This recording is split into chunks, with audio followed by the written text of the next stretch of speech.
జరిగిన దాడి కాదు, మొత్తం హిందువుల మీద జరిగిన దాడి. We are professors. మతం ప్రసక్తి ఎందుకు? Breaking news.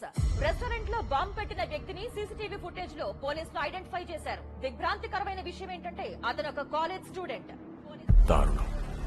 చదువుకుని దేశానికి ఉపయోగపడాల్సిన విద్యార్థులు దేశద్రోహానికి పాల్పడుతున్నారు. Very sad.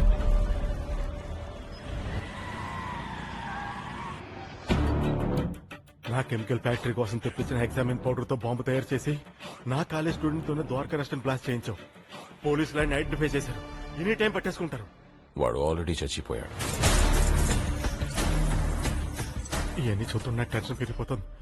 ఏదో డెసిషన్ తీసుకోవాలి. Beggars cannot be chooses.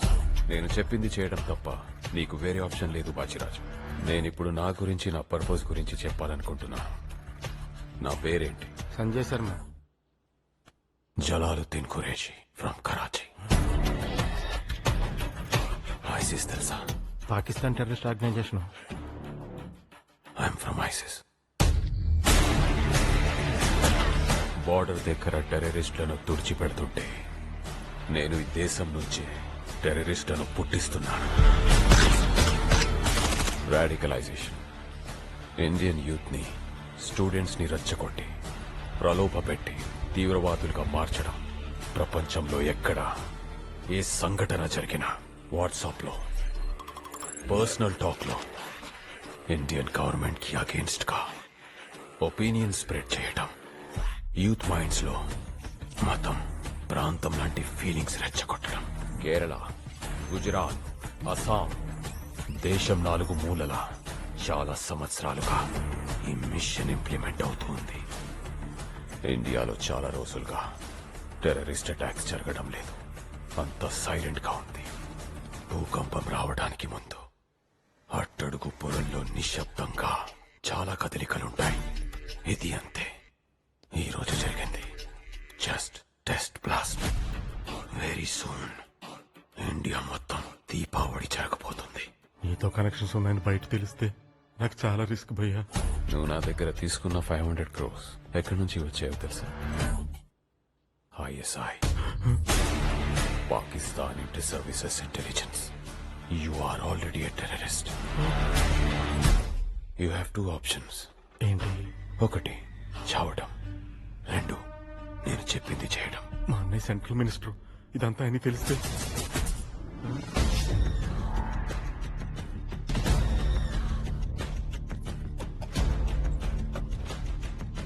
Wifi camera. చెప్పండి ఫారూక్. మన కాలేజీలో టెర్రరిస్ట్ యాక్టివిటీస్ జరుగుతున్నాయి. వాట్? మీ తమ్ముడు కూడా ఇందులో ఇన్వాల్వ్ అయ్యారు. ఫారూక్, ఎవిడెన్స్ తీసుకుని ఇమ్మీడియట్ గా గంటిపేట ఫామ్ హౌస్ కు వచ్చేయండి. Okay sir. ఎలా తెలుసుకున్నావు ఫారూక్? నువ్వు నమాజ్ చేయడం చూశాను.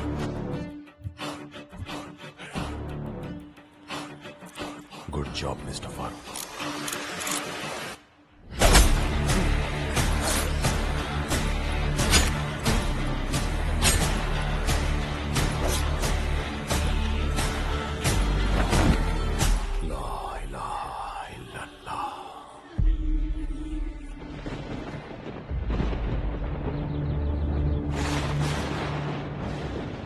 అన్నయ్య ఫారూక్ కోసం వెయిట్ చేస్తున్నావా?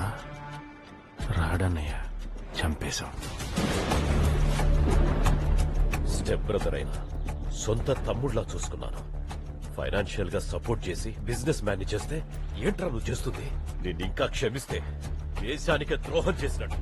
I will not spare you. నీకు ఆ ఛాన్స్ లేదు. సెక్యూరిటీ కోనేశాం అన్నయ్య.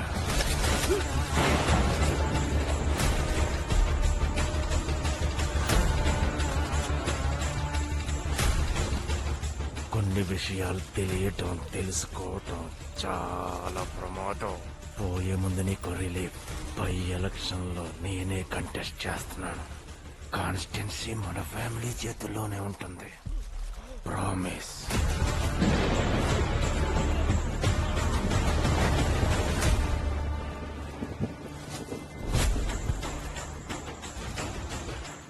బాజీరాజు, ఈ డెత్ ని హార్ట్ అటాక్ గా పోర్ట్రే చేయి.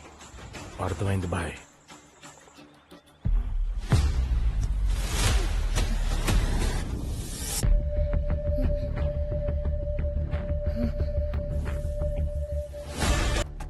Nagarjuna high school. బాజిరాజు, పాప బతుకుంటే నీకు నాకు మాత్రమే కాదు, నా మిషన్ కి కూడా డేంజర్. ఆ స్కూల్ త్రూ డీటెయిల్స్ తెలుసుకుని చంపేయి. సెంట్రల్ మినిస్టర్ సీతారామరాజు గారు నిన్న హఠాత్తుగా గుండెపోటుతో మరణించారు. వివాదాలకు అతీతంగా నిస్వార్థంగా ప్రజలకు ఎన్నో సేవలు అందించిన సీతారామరాజు గారి అకాల మరణం ఆయన మృతి పట్ల ప్రగాఢ తాత ఆ తాతని చంపేశారు. నీకెలా తెలుసమ్మా? నేను చూసాను తాత. డాడీ, మీరు టెన్షన్ పడకండి. పోనీ పోలీసులు చెప్తే? నో డాడీ, ఇది పొలిటికల్ మర్డర్. పెద్ద పెద్ద వాళ్ళు ఇన్వాల్వ్ అయ్యి ఉంటారు. దర్శన ఎక్స్పోజ్ అవ్వడం సేఫ్ కాదు. ఈ విషయం బాబాయ్ పిన్ని కూడా చెప్పొద్దు. నేను వచ్చేంత వరకు స్కూల్ కూడా పంపించొద్దు. ఇక్కడ ఇంపార్టెంట్ వర్క్ లో ఉన్నాను. కంప్లీట్ అవగానే వచ్చేస్తాను. దర్శన జాగ్రత్త. అలాగే రా. I'm here to announce that our anti-terrorist squad team has caught 2.5 tons of RDX in Kashmir. As per the intelligence report, there is a conspiracy to commit massive genocide in India. But we are confident we won't let that happen. Thank you. బాజిరాజు, నేను immediate గా కాశ్మీర్ వెళ్ళాలి. As early as possible పాపాని trace చేసి చంపేయి. Okay bye. Thanks రా. మొత్తానికి market yard chairman అయిపోయారు. ఆ గడ్డన్నారం పోతురాజు గారిని మాగిన మామిడి పండ్లా నిలిపేశాం. మంచి కిక్ వచ్చిందిరా. ఆ కిక్కు కోసమే కదా అసోసియేషన్ బిల్డింగ్ కడతారని ప్రామిస్ చేశారు. ఎలక్షన్ ముందు అన్న అంటాం, వాళ్ళు అడుగుతారు కదా. ఇదిగో అదిగో అని తోసుకుపోతాం. మరీ ప్రెషర్ వస్తే ఫౌండేషన్ స్టోన్ వేస్తాం. నెక్స్ట్ టర్మ్ లో కంప్లీట్ చేస్తాం. ఇంకో ప్రామిస్ చేస్తాం. ఒరే యాదగిరి, కార్బైడ్ గట్టిగా కొట్టండి. మ్యాంగోస్ కలర్ నెక్స్ట్ లెవెల్ లో ఉండాలి. టేస్ట్ ఏముంది, పంచదార కలుపుకుంటారులే. మరీ మార్చి లోనే తినేయాలంటే కంచి దస్తాం. అన్నింటికి భయపడితే నెక్స్ట్ లెవెల్ కి వెళ్ళినట్టే. చెప్పింది జై. రేడియేషన్ ఏమండే, కొండగట్ట ఆంజనేయ స్వామి గుడికి వస్తామని మొక్కున్నారంట. ఆ పోతురాజు గడి తొక్కేయాలని మొక్కేసానే. దారి ఖర్చులకి ఎంత అవుతుందో ఆలోచించారా? ఎప్పుడో అన్నయ్య గారి ఫ్లాట్కి వెళ్దాం పదా. అన్నయ్య పాపకి ఎలా ఉంది? ప్రస్తుతానికి బానే ఉందిరా, కానీ అప్పుడప్పుడు నిద్రలో ఉలిక్కి పడుతుంది. కొండగట్ట ఆంజనేయ స్వామి టెంపుల్ తీసుకెళ్దాం.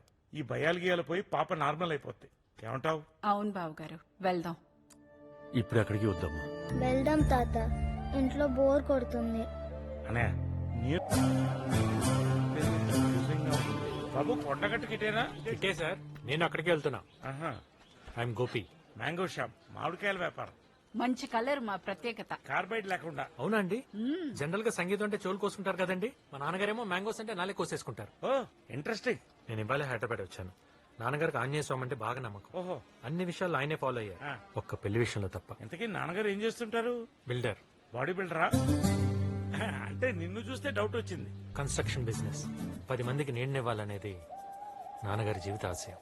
అలాంటప్పుడు చెట్లు పెంచాలి, గొడుగులు పెంచాలి. అంతేగాని కన్స్ట్రక్షన్ అంటే ఖర్చు కదా. Joke joke. నాన్నగారు కూడా జోకులు బాగా ఎంజాయ్ చేస్తారండి. ఏడికంటే పిచ్చి పెట్టినట్టు నానబెట్టేశాడు. ఎంతకు మీ నాన్న బిల్డర్ అంటున్నావు? వంశీరామా, ఆదిత్యరామా? బుల్రెడ్డి గారండి. బుల్రెడ్డి గారంటే? బద్దం బుల్రెడ్డి గారండి. ఇలా షాక్ అయ్యారేంటి? అన్నయ్య విన్నావా? ఆ బుల్రెడ్డి గారి కొడుకంట. గాడు కాదండి, గారండి. ఆ 420 గాడికి మర్యాద ఒకటా? వాడు బిల్డర్ కాదు, చీటర్. మామిడికాయలు చీడలు అంటాడు. మీరు నాన్నగారిని అపార్థం చేసుకుంటున్నారు. అదొకప్పుడు చేసుకున్నాం, మంచోడు అనుకుని. మీ బాబు దగ్గర ఫ్లాట్ లో బుక్ చేసి అడ్డంగా బుక్ అయిపోయాం. డబ్బులు మొత్తం దొబ్బేసి కన్స్ట్రక్షన్ సగంలో ఆపేశాడు దరిద్రుడు. జడగత్తరేదవా, మోసం చేసి మస్కెట్ పారిపోయాడు. ప్లీజ్, మీరు నాన్నగారి గురించి అలా మాట్లాడకండి. ఆయన ఇంటెన్షన్స్ గొప్పవే, సిచ్యువేషన్స్ సపోర్ట్ చేయలేదు. దేనికి? మోసం చేయడానికా? నాన్నగారు మోసం చేయలేదండి, మొహం చాటేశారు. తేడా ఏంటో? మోసం చేయటం అంటే చీట్ చేయటం, మొహం చాటేయటం అంటే ఫేస్ చూపించపోవటం. రెండు ఒకటే కదా. మీ బాబు కూడా నీలాగే ట్రిక్కీ డైలాగ్ అని చెప్పి మమ్మల్ని ముంచేశాడు. అందుకే నేను వచ్చాను. ఎందుకు? లెగసీ కంటిన్యూ చేయడానికా? నష్టం భర్తీ చేయటానికి. మా నాన్నగారిని పార్ట్నర్స్ చీట్ చేశారు, అందుకే మస్కట్ పారిపోయారు. అక్కడ కూడా కంఫర్టబుల్ గా లేరు, పెరాలసిస్ తో మంచం పట్టేశారు. మా కుటుంబం, మా ఆనందం మొత్తం మోసానికే స్మాష్ అయిపోయింది. అందుకే నాకు మోసం అంటే ద్వేషం. అంటే నువ్వు నీ బాబు చేయొచ్చు కానీ బయట వాళ్ళు చేస్తే మీరు భరించలేదు.